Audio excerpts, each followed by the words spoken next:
اول مره غادي نجرب هاد الكيك هادي، وكنت ديما كنبغي نجربها وما عمري صراحه جربتها.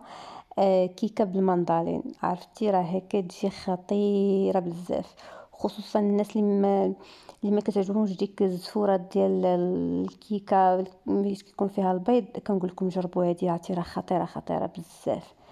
سهله في التحضير. كنحتاجو 4 ديال المندالين وهذا هو الوقت ديالو. واختاروا المندالين اللي يكون القشره ديالو رقيقه، يعني يكون القشره ديك الرقيقه اللي لاصقه فيه. غادي نحتاجو كيف ما قلت لكم غسلتهم مزيان بالخل، ومن بعد غادي نقطعوهم قطع صغيره، واكيد حيدوا العظم باش ما ضروري تحيدوا العظم. غادي نحتاجو كاس ديال سنيده، كاس ديال الزيت، 4 البيضات وفاني. وهنايا كيف ما شفتوا المندرين قطعته قطع صغيره، وجوج كيسان.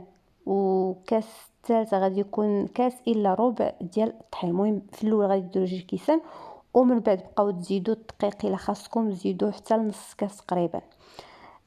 كلشي غادي نديروه في الخلاط الكهربائي، وغادي نطحنوا كلشي في دقه الا الدقيق والخماره.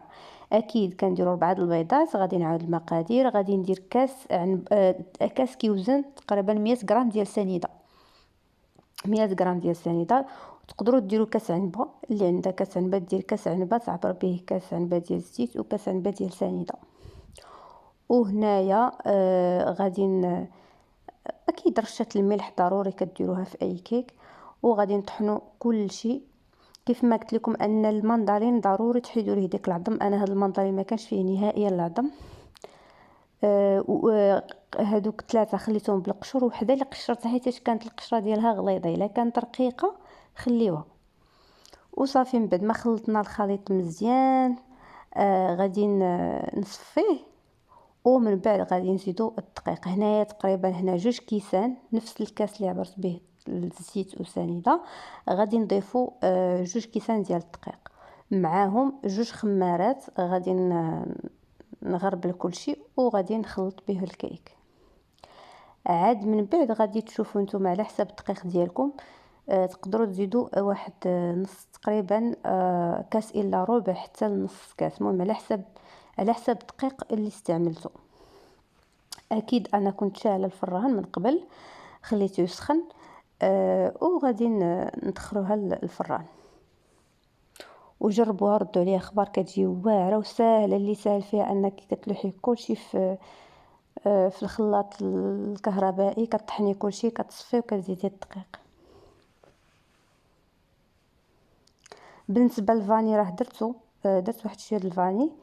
تقدروا نتوما راه صراحه غير داك القشره د الليمون ما تحتاجوش كاع باقي ديروا فاني. صافي من بعد غادي نديرو في الفران باش طيب على درجه الحراره 180. ومن التحت نخليوها طيب من التحت، عاد كنشعلوا ليها من الفوق. وصافي هذه هي الكيك من بعد ما خرجناها في الفران. تقريبا كدي واحد 40 دقيقه هكاك ديال الطياب. المهم نتوما على حسب الفران ديالكم. هنايا غادي نحضر واحد لاكاناش بالشوكولاط ديال الكراميل. كيجي زوين الكراميل مع الليمون.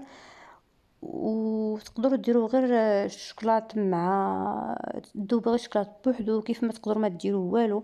المهم انا غير بغيت نديرها مع هاد الشوكولاط ديال الكراميل راه كيتباع. ودرتو مع شويه ديال الكريم طيبت لا كريم. وهي باش ديك السخونيه ديال الكريم ذوبات ليا هذاك الشوكولا ديال دوبت فيها داك الشوكولا ديال الكراميل اللي قلت لكم. وصافي هنايا غير كتزين فقط. درت القشور ديال الليمون معسلين، هادو كنصاوبهم. بصراحه ما حطيتش لكم الطريقه ولكن راه سهله. هنايا غير كتزين فقط، وانتم تقدروا تزينوه باي حاجه بغيتوها. بالنسبه لهاد القشور نقول لكم كيفاش درت لهم. ان القشور ديال الليمون كنقطعوهم، ولكن ما ناخذوش ديك القشره البيضاء، فقط غير ديك القشره اللي كتكون من الفوق. هنايا بالنسبه لليمون اللي كبير، وكنقطعوه رقيق وكنغليوها 3 المرات. نغليوها مره الاولى ومره الثانيه ومره الثالثه، الرابعه كنزيدوا شويه السكر والقرفه ونخليهم يتسلوا. وصافي هذه هي الكيكه ديالنا. تنقول لكم بالصحه والراحه، جربوها راه كتجي بنينه بزاف. ومذاق ديال داك المندرين كيعطيها واحد اللذه اللي هي سبيسيال.